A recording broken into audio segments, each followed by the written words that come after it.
Have you ever stopped to wonder why the money you receive for your work is called a salary and not simply payment or wage? The word has traveled through centuries of history and carries with it the weight of one of the most surprising and overlooked stories of the ancient world. To understand it, we need to set our minds back to the time of the Roman Empire, when the legions marched across continents and when the fate of battles was decided not only by strength of arms, but by something as ordinary to us as the small white crystals we scatter over our food. Imagine the daily life of a Roman soldier far from home, with no modern systems of refrigeration and no easy access to supplies. Food could spoil within days, and armies lived or died depending on their ability to preserve their rations. Salt was the element that made preservation possible, and without it, a campaign could collapse before it even began. To the Romans, this substance was not a luxury, but the very foundation of military endurance. Salt kept meat from rotting and kept grains safe from decay. It restored strength to weary bodies and gave soldiers the stamina to march hundreds of miles. In a world before chemistry and refrigeration, it was nothing short of a miracle of nature. The Roman authorities quickly understood that salt was not only food seasoning, but also a strategic resource. They controlled the routes of salt trade, they built the famous Via Salaria to ensure steady supplies, and they treated this substance as carefully as they treated gold and silver. It was in this context that the idea of rewarding soldiers with salt emerged, not because every man was handed lumps of it in place of coins, but because salt was considered a form of real value, a medium of exchange, and sometimes a supplement to ordinary pay. The Latin word salarium was born from this practice. At first, it described the allowance given to soldiers for the purchase of salt, but as time passed, the meaning expanded to signify regular compensation for service. The journey of this word across languages is fascinating. From Latin, it entered the tongues of medieval Europe and eventually crossed into English, where it became the word we use every day without pausing to think of its ancient origin. When you hear the term salary, you are in fact repeating an echo of Roman logistics and military necessity. That single word is a small piece of evidence showing how deeply our modern lives are tied to the survival strategies of people who lived 2,000 years ago. What seems today like a simple part of household seasoning once shaped empires, decided wars, and carved new trade routes into the map of the world. The story of the word salary begins not in the marketplace and not in a bank, but in the salt that kept the Roman war machine moving forward and kept its soldiers alive. In the ancient world, salt carried a significance that is difficult for us to grasp today, because we live in an age of abundance where food is easily stored and transported. For people of antiquity, salt was not a minor seasoning, but a vital element of survival. It allowed communities to preserve meat and fish for months at a time, which made it possible to survive winters and long journeys. Without salt, ancient armies could not campaign far from home because their provisions would spoil before reaching the battlefield. Cities relied on steady supplies of salt to maintain their food reserves, and entire regions built their prosperity upon the control of salt mines and salt pans. This substance held medical and even spiritual meaning as well. Salt was used to cleanse wounds and to strengthen the body, and in many cultures, it symbolized purity and incorruptibility. In religious rituals, salt was offered to the gods as a sacred gift that represented the endurance of life itself. Traders carried salt along caravan routes that stretched across deserts and mountains, often exchanging it weight for weight with gold. In ancient China, the state maintained strict monopolies on salt production and taxation because its revenue was essential for financing the empire. In Mesopotamia and Egypt, salt was indispensable for food preparation and for preserving the bodies of the dead, ensuring that they could pass into the afterlife intact. Across the Mediterranean, it was regarded as so precious that agreements and friendships were sometimes sealed with a shared meal seasoned with salt, a gesture that implied loyalty and trust. The universal dependence on salt connected distant cultures and created some of the earliest global networks of exchange. This was not an ordinary commodity, but a foundation of economies, military strength, religious belief, and everyday survival. To understand the ancient world without acknowledging the central role of salt is to miss one of the key forces that held societies together and allowed civilizations to expand beyond the limits of their immediate environment. The Roman army was one of the most formidable institutions of the ancient world, and its strength did not rest only on tactics, discipline, or the courage of its soldiers, but also on the intricate system of supply and maintenance that allowed legions to operate far from home for extended periods of time. The demands of such a massive military machine were enormous. A single legion contained several thousand men who required constant provisions of food, water, clothing, weapons, and above all the means to keep their rations edible during long campaigns. Salt became one of the central needs of this military system because it was the simplest and most effective way to preserve meat and fish, ensuring that soldiers could march hundreds of miles without their supplies spoiling. The empire stretched across Europe, North Africa, and the Near East, which meant legions were often stationed in distant and inhospitable environments where local food was scarce or unfamiliar. Roman logistics, therefore, had to guarantee that soldiers were not only fed, but fed consistently with reliable staples such as grain, meat, and dried fish, all of which depended on salt for storage. The army consumed immense quantities of it, and this fact explains why Rome invested so heavily in controlling salt production and distribution. Roads like the Via Salaria were not built for trade and luxuries, but for the constant flow of this essential substance to the camps and fortresses of the empire.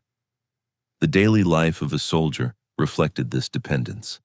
A man in the ranks carried a ration of grain that had to be baked into bread, as well as salted meat or fish that would last the length of a march.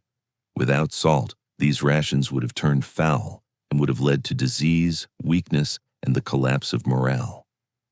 Salt was also used directly for health, replacing minerals lost through sweat during exhausting marches in hot climates, and it was applied to wounds as a rudimentary antiseptic. The need for salt was so great that it influenced strategy itself. Armies could not remain in regions where supply lines for salt could not be secured, and entire campaigns were planned with the assurance that salt would reach the front lines.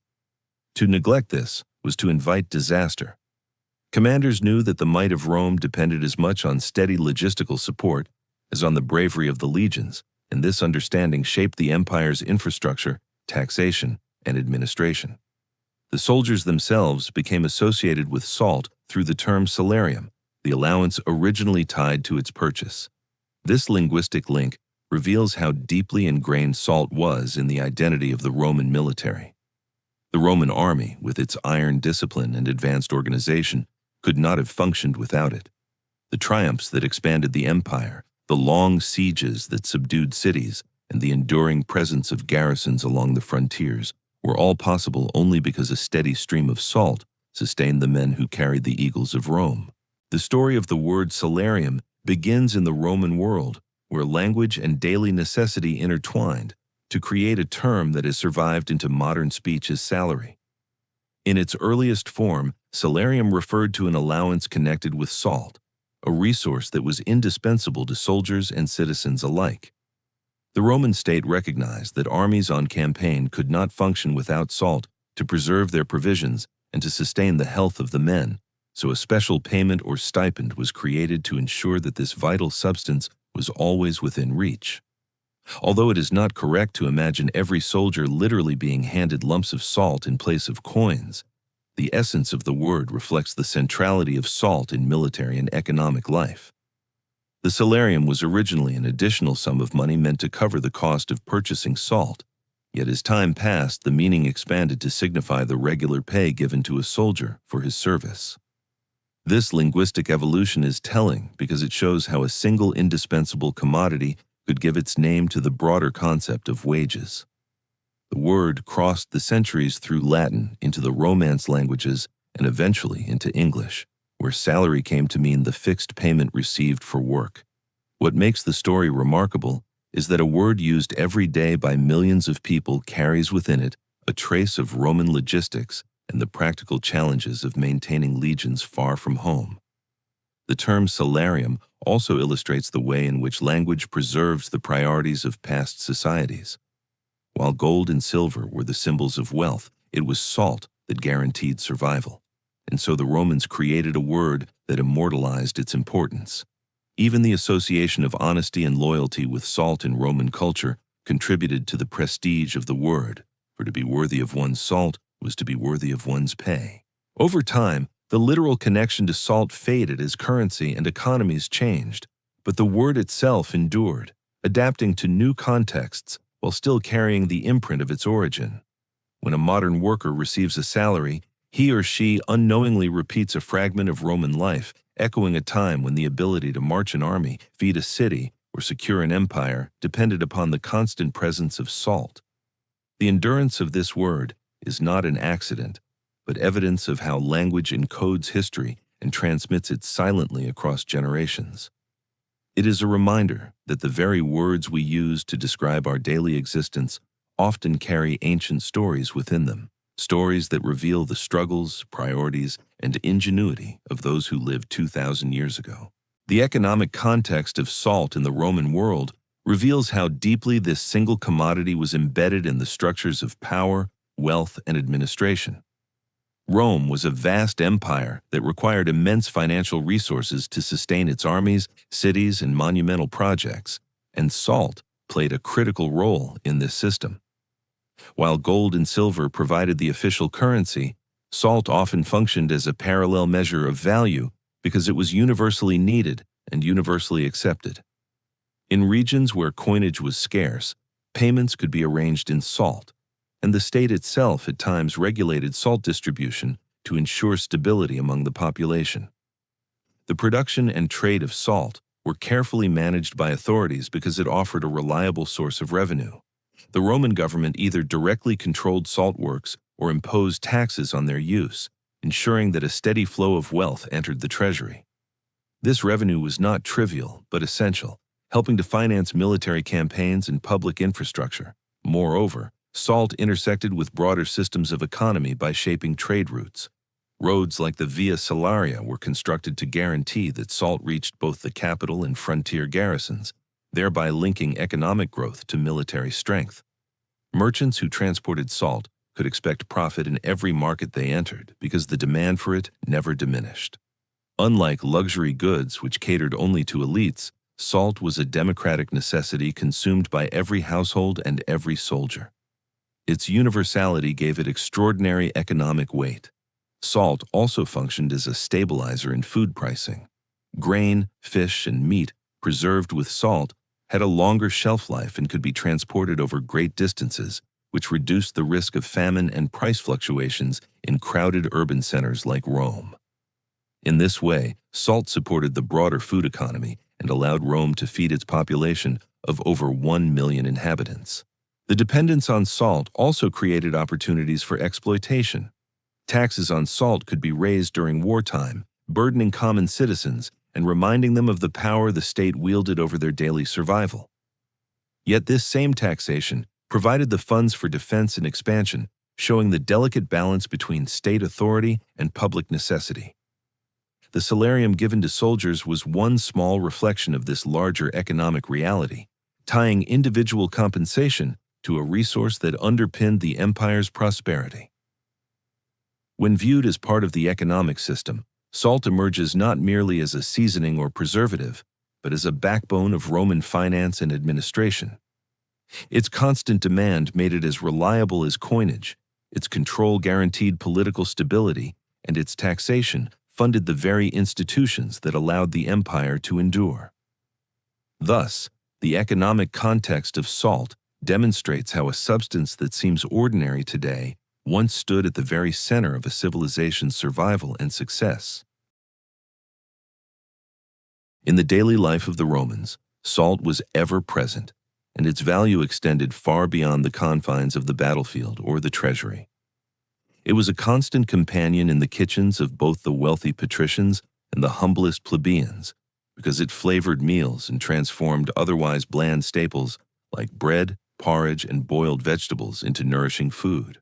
Salt allowed fish to be cured and stored in great quantities, providing one of the most important sources of protein for the urban population. The famous Roman condiment garum, a fermented fish sauce traded across the Mediterranean, relied heavily on salt for its production and preservation, and it became a symbol of Roman cuisine itself. Beyond food, salt had a place in health and medicine. Physicians of the time prescribed salt as a treatment for wounds, as an ingredient in poultices, and as a means of cleansing the body. It was recognized for its ability to prevent infection and to restore lost strength, which explains why it was so often carried by soldiers and travelers. In religion and ritual, salt carried an even deeper significance. Romans sprinkled salt upon sacrificial animals as a gesture of purification and offered salted flour to their gods as a sign of respect. Salt symbolized incorruptibility, permanence, and loyalty, which is why agreements and friendships were sometimes solemnized by sharing it at the table. The Latin phrase "to be worth one's salt" reflected the belief that salt was bound to honor and trust as much as to physical nourishment. Its role also extended into household economy. Families stored salt as carefully as they stored grain because it was too precious to waste and too vital to lose. Merchants traded salt in local markets, and for many communities, access to salt determined whether they could thrive or fall into hardship. The presence of salt in everyday language, ritual, and diet demonstrates how deeply integrated it was into the Roman conception of life itself. To a Roman citizen, salt was not an occasional luxury, but a thread that tied together health, religion, food, and social bonds. It was eaten at every meal, used in ceremonies, carried on journeys, and invoked in expressions of loyalty. The very ordinariness of its presence made it extraordinary because it reveals that the survival and cohesion of Roman society rested on the constant availability of this humble substance. Without salt, the rhythm of daily life would have been disrupted, meals would have lacked flavor and safety, rituals would have lost meaning, and communities would have struggled to endure. In understanding the Roman world, one must therefore appreciate that salt was not a minor detail, but a vital element that sustained both body and spirit across every level of society. The infrastructure of salt in the Roman world was one of the most tangible demonstrations of how seriously the empire valued this resource, for it was not left to chance, but carefully organized through roads, storage facilities, and systems of control that ensured a constant flow to the people and the military. One of the most striking examples is the Via Salaria, literally the Salt Road, which stretched from the Adriatic coast to the heart of Rome and was used for centuries to transport vast quantities of salt inland. This was not a minor pathway, but a major artery of commerce and supply that linked coastal production sites with urban markets and military camps. Along such roads, travelers would encounter storage depots where salt could be collected, weighed, and redistributed, and these facilities were often guarded or managed by officials appointed by the state. The government understood that whoever controlled the movement of salt controlled the well-being of the population, so strict oversight was exercised to prevent hoarding, fraud, or disruption. Ports, too, were adapted to accommodate salt shipments, with dedicated areas for unloading and securing this precious cargo. In some regions, large evaporation ponds were built where seawater was trapped and allowed to dry in the sun, leaving behind crystals of salt that could be harvested and carted inland. Inland mines also contributed, and Roman engineers designed systems of extraction that maximized efficiency and safety, showing that technological effort was invested in what might seem to us a simple commodity. Once harvested, the salt was packed and stored in warehouses that were part of a broader logistical network. These stores allowed Rome to stabilize prices and to guarantee reserves in times of famine or war.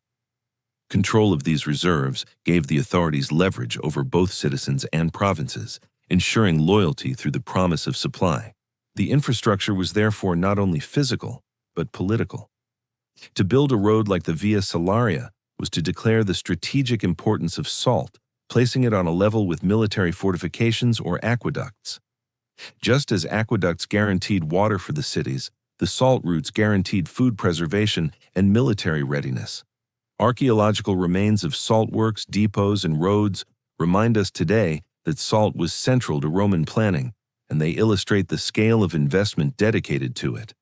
The infrastructure of salt thus represents an invisible backbone of the empire, one that allowed it to sustain its armies across continents, to feed a massive urban population, and to maintain authority over conquered territories.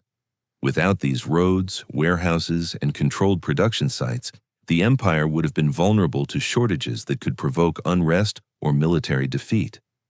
Instead, through careful management, Rome transformed salt into a secure and reliable resource, embedding it deeply into the very structure of imperial power and daily survival. The transformation of the Latin word salarium into the modern English word salary is a fascinating example of how language preserves history while adapting to new realities. In the Roman world, salarium referred originally to a special allowance connected with salt, either in the form of money meant for its purchase or as a symbolic recognition of its necessity for soldiers. As centuries passed, the direct link between wages and salt diminished, yet the word endured, carried forward by the Latin spoken across the empire and inherited by the Romance languages of medieval Europe. During the Middle Ages, salarium broadened its meaning and came to describe fixed payments for service, no longer tied to a single commodity, but still echoing the memory of salt's importance. When Latin terms entered Old French and later Middle English, salarium evolved in form and pronunciation until it became salary, a word that we still use to describe regular compensation for labor. What makes this journey remarkable is that the core idea of reliability and sustenance remained intact even as the literal connection to salt was forgotten by most speakers. Language scholars trace this development as a typical case of semantic shift, where a specific reference expands to encompass a wider meaning. Yet in this instance, the cultural weight of salt ensured that the term remained central to expressions of value. The phrase "to be worth one's salt" survived alongside the word itself, reminding us that the original association between pay and salt was not entirely lost. Each stage of the word's evolution mirrors broader changes in European society. As economies grew more complex and coinage became more common, the word salarium adapted, retaining the sense of structured payment while discarding the need to reference a particular good. By the time English speakers adopted the form salary, the Roman Empire had long vanished, but its legacy persisted in the very language of employment. When modern workers speak of receiving their salary at the end of the month, they unknowingly repeat a fragment of Roman life that has survived almost 2,000 years of cultural transformation. This linguistic continuity demonstrates the power of words to outlast the conditions that created them. It also illustrates how an empire can shape the vocabulary of future civilizations long after its political authority has collapsed. The evolution from salarium to salary is therefore not merely a curiosity of etymology, but a reminder that behind everyday terms lie stories of survival, empire, and human ingenuity. To pronounce the word salary today is to echo the voice of Roman soldiers, administrators, and citizens who lived in a world where salt was as essential as bread or water. The story of salt as a foundation of human survival is not limited to Rome, for in many other cultures across the ancient world, salt was equally central and often carried political, economic, and spiritual weight. In China, salt was regarded as such a critical resource that emperors established a strict monopoly over its production and distribution, ensuring that revenues from salt taxes became one of the main pillars of the imperial treasury. For centuries, this monopoly financed armies, supported the bureaucracy, and allowed the state to maintain stability across a vast territory. In India and throughout South Asia, salt was also indispensable, and its control became a matter of power that reached into modern history, when later protests against colonial taxation of salt symbolized the struggle for independence.